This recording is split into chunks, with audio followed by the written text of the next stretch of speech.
A population pyramid, also called an age pyramid or age picture diagram, is a graphical illustration that shows the distribution of various age groups in a population, which forms the shape of a pyramid when the population is growing. It is also used in ecology to determine the overall age distribution of a population, an indication of the reproductive capabilities and likelihood of the continuation of a species. It typically consists of two back-to-back histograms, with the population plotted on the x-axis and age on the y-axis, one showing the number of males and one showing females in a particular population in 5-year age groups. Males are conventionally shown on the left and females on the right, and they may be measured by raw number or as a percentage of the total population. Population pyramids are often viewed as the most effective way to graphically depict the age and sex distribution of a population, partly because of the very clear image these pyramids present. A great deal of information about the population broken down by age and sex can be read from a population pyramid, and this can shed light on the extent of development and other aspects of the population. A population pyramid also tells how many people of each age range live in the area. There tends to be more females than males in the older age groups, due to females' longer life expectancy.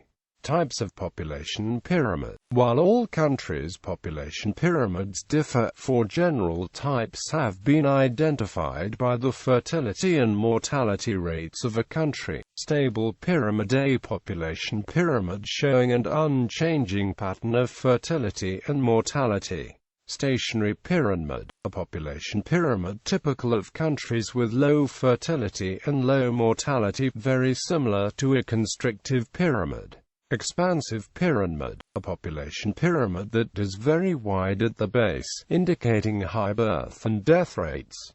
Constrictive pyramid, a population pyramid that comes in at the bottom. The population is generally older on average, as the country has long life expectancy, a low death rate, but also a low birth rate. This pyramid is becoming more common, especially when immigrants are factored out, and is a typical pattern for a very developed country. A high level of education, easy access to and incentive to use birth control, good health care, and few negative environmental factors. In some countries, the above pyramids are referred to by a description of the shape.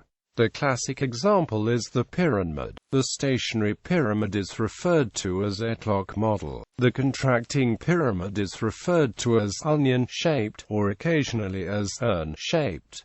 Youth bulge. The expansive case was described as youth bulge by Gary Fuller. Gunnar Heinsohn argues that an excess in especially young adult male population predictably leads to social unrest, war and terrorism, as the third and fourth sons that find no prestigious positions in their existing societies rationalize their impetus to compete by religion or political ideology. Heinsohn claims that most historical periods of social unrest lacking external triggers and most genocides can be readily explained as a result of a built-up youth bulge, including European colonialism, 20th century fascism, rise of communism during the Cold War, and ongoing conflicts such as that in Darfur and terrorism. This factor has been also used to account for the Arab Spring events. Economic recessions, such as the Great Depression of the 1930s and the late 2000s recession, are also claimed to be explained in part due to a large youth population who cannot find jobs. Youth bulge can be seen as one factor among many in explaining social unrest and uprisings in society. A 2016 study finds that youth bulges increase the chances of non-ethnic civil wars, but not ethnic civil wars. Youth bulge theory represents one of the most recently developed theories of war and social unrest, and has become highly influential on U.S. foreign policy as two major U.S. proponents of the theory, political scientists Jack Goldstone and Gary Fuller have acted as consultants to the U.S. government. A large population of adolescents entering the labor force and electorate strengthens at the seams of the economy and polity, which were designed for smaller populations. This creates unemployment and alienation unless new opportunities are created quickly enough, in which case a demographic dividend occurs, because productive workers outweigh young and elderly dependents.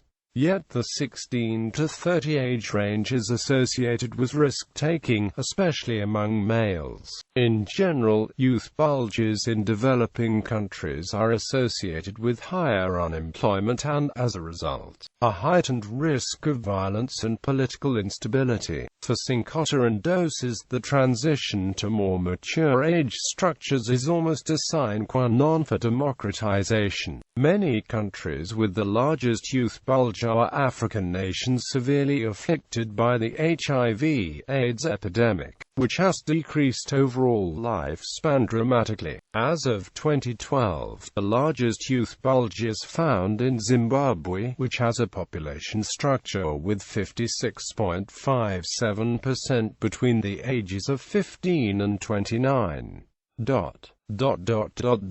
The Middle East and North Africa. The Middle East and North Africa are currently experiencing a prominent youth bulge. Structural changes in service provision, especially health care, beginning in the 1960s created the conditions for a population explosion, which has resulted in a population consisting primarily of younger people. It is estimated that around 65% of the regional population is under the age of 30. The Middle East has invested more in education, including religious education, than most other regions, such that education is available to most young people. However, that education has not led to higher levels of employment, and youth unemployment is currently at 25%, the highest of any single region. Of this 25%, over half are first-time entrants into the job market. The youth bulge in the Middle East and North Africa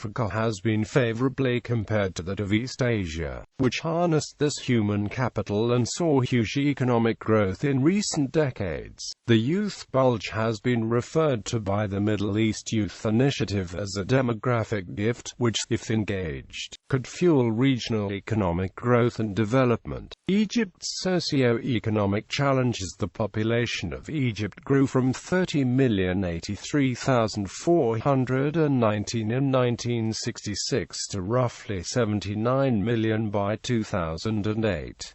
The vast majority of Egyptians live in the limited spaces near the banks of the Nile River, in an area of about 40,000 square kilometers, where the only arable land is found and competing with the need of human habitations. In late 2010, around 40% of Egypt's population of just under 80 million lived on the fiscal income equivalent of roughly $2 per day, with a large part of the population relying on subsidized goods. According to the Peterson Institute for International Economics and other proponents of demographic structural approach, the basic problem Egypt has is unemployment driven by a demographic youth bulge, with the number of new people entering the job force at about 4% a year. Unemployment in Egypt is almost 10 times as high for college graduates as it is for people who have gone through elementary school, particularly educated urban youth, who are precisely those people that were seen out in the streets during 2011 Egyptian revolution. This is in stark contrast to others like Kuwait and Saudi Arabia, who are actively trying to engage and utilize the youth bulge, or Algeria and Morocco, which have tried to mitigate the worst effects of a disenfranchised and disillusioned youth.